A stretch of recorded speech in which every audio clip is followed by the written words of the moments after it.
Hello! We are at that time of the month again where it's time for the February reading wrap up. How are we to the end of February already? Also, I got a haircut.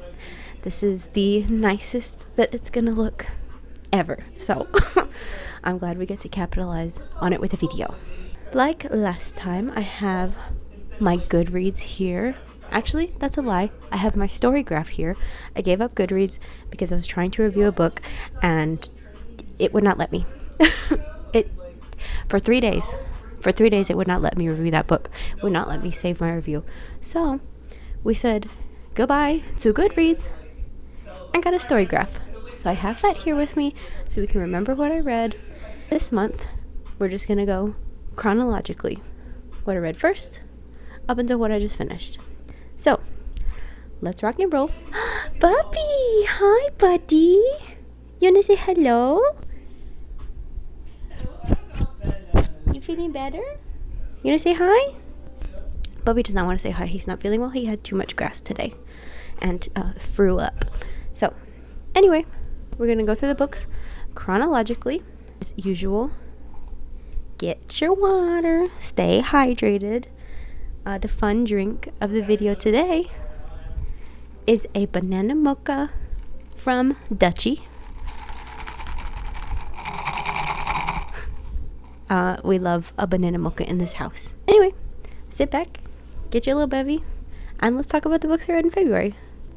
First on the list is The Girl Who Was Taken by Charlie Donnelly. This was just a fun little thriller book. To be quite honest, I can hardly remember what it was about now. It was just one of those that I was reading in the middle of Mistborn Book 2 because I need something to keep me entertained while my husband is reading Mistborn. I rated it 3.5 stars.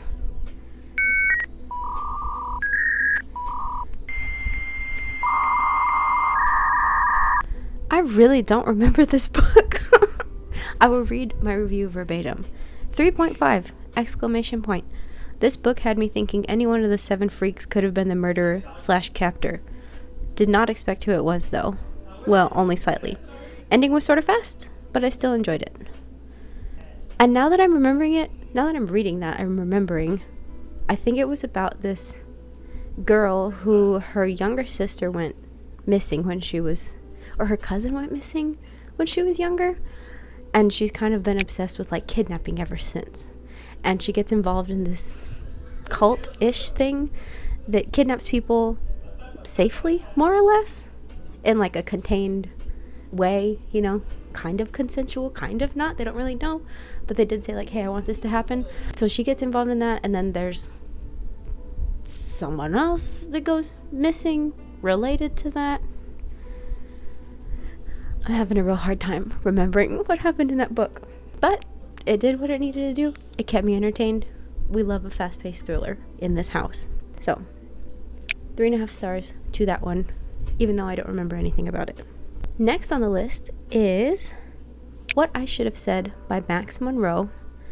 This I had a lot of thoughts about. In a word, this book annoyed me.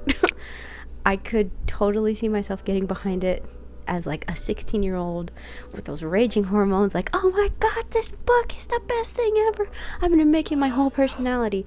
But reading it present day, as I am now, it was just annoying. I put in the review, it absolutely could have made me cry, and give it 5 stars in the right context. I was not in that headspace this month when I read it, I guess. The romance. Okay, let's go through a review of what the book was about. If I remember it, because I don't remember specifics right now. So this woman was about to get married to this really rich man. Her family kind of ran in the same circles as these richy hoity-toity New York people. And as she's about to get married, someone gives her a letter and says, like, I have to do this. You have the right to know. And so she leaves him at the altar and goes back to her hometown. Of course, hometown romance. She goes back to her hometown and comes across this big burly man in a truck who takes her in and delivers her to her sister's house, her estranged sister. And they rekindle their sisterly relationship, and she develops a budding relationship with this man. Why is every man big and burly in these books. Why can't we have a normal sized short king hero? Anyone with me? Anyone? I did not like their romance. I didn't like how it started. I didn't like the slap kiss combo in particular. I don't know why that was such a prevalent thing in the book. It was very heartbreaking, very cheesy and romantic, and the plot glaringly obvious. This will be a spoiler. Jodi Picoult did the osteogenesis imperfecta thing way better. I'm just gonna say it. Spoiler over. It was not for me, and that's okay. 2.5 stars to that one. The next one I read is a throwback to middle school. I think I read it in Snail Mail No More by Paula Danziger. This one is just such a sweet little book. I loved it then. I still loved it now. I forgot what happens. No surprise. I read it when I was like 10. Now I'm reading at my big old age of 32. I did forget what happens at the end, but it hit just as hard as it did back then. 4 stars to that one. It's an oldie but a goodie. Next on the list is The Business Trip by Jessie Garcia.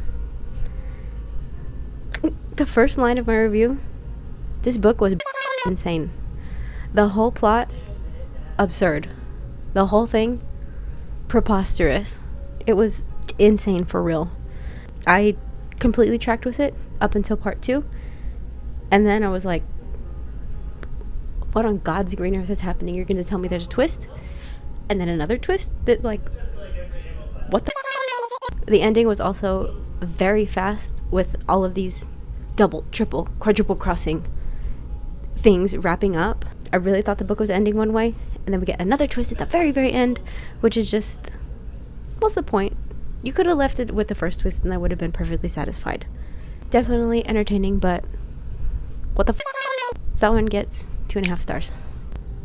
As I'm going through these, I'm realizing it was not a very good reading month. Next on the list is Made for You by Jenna Satterthwaite. I don't know how to say her last name, I'm sorry. I don't know if I liked this one.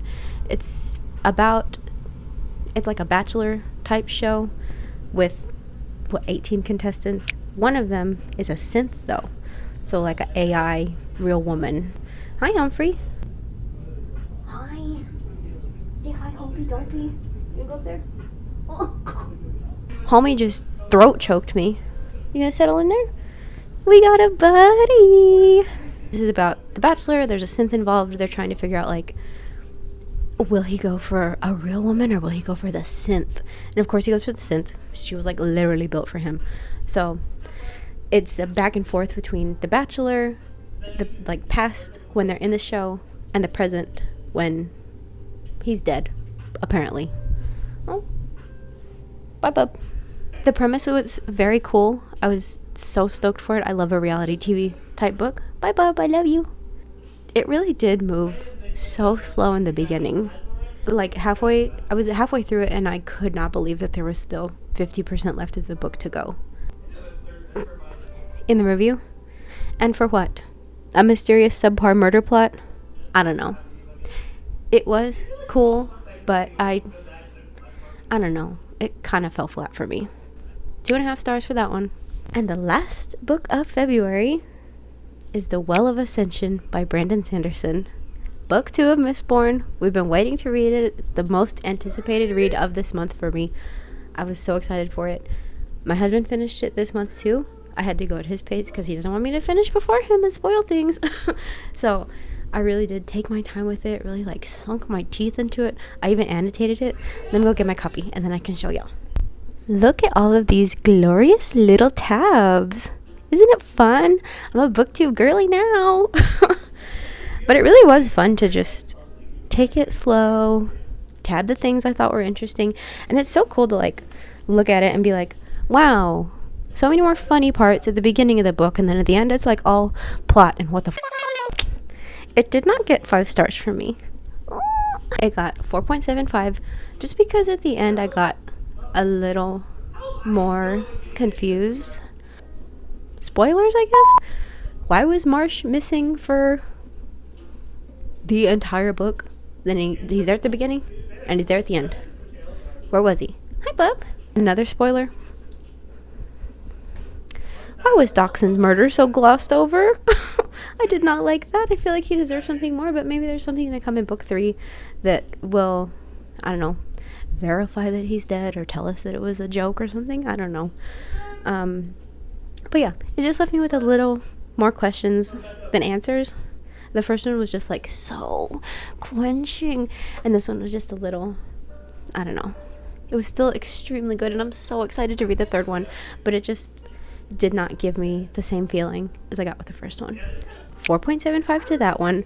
Still an incredible read. I'm still so excited for book 3. But yeah, that was the Well of Ascension. We love it. We love it, don't we, boys? And that is the end. That is everything that I read in February. I do have 2 currently reading. I'm halfway through New Moon, and I'm also reading one called Mirror Me, which is pretty interesting. It's my bedtime read. It's on my Kindle, so it's going a little slower, but it's very good so far. But yeah, that's it for February. As far as plans for March, how are we already in March? I'm going to finish New Moon, hopefully get onto Eclipse. We will be starting book 3 of Mistborn. I'm so excited about that. I will be finishing my Kindle book. I still have plans to work on the physical TBR. I also have, I think, 15 books checked out on Kindle Unlimited that I gotta start working through. So we'll get through some of those, get through some of the physical TBR, and read my 2 most anticipated ones. So that's it. I hope y'all enjoyed it, and we'll talk to y'all later. Bye.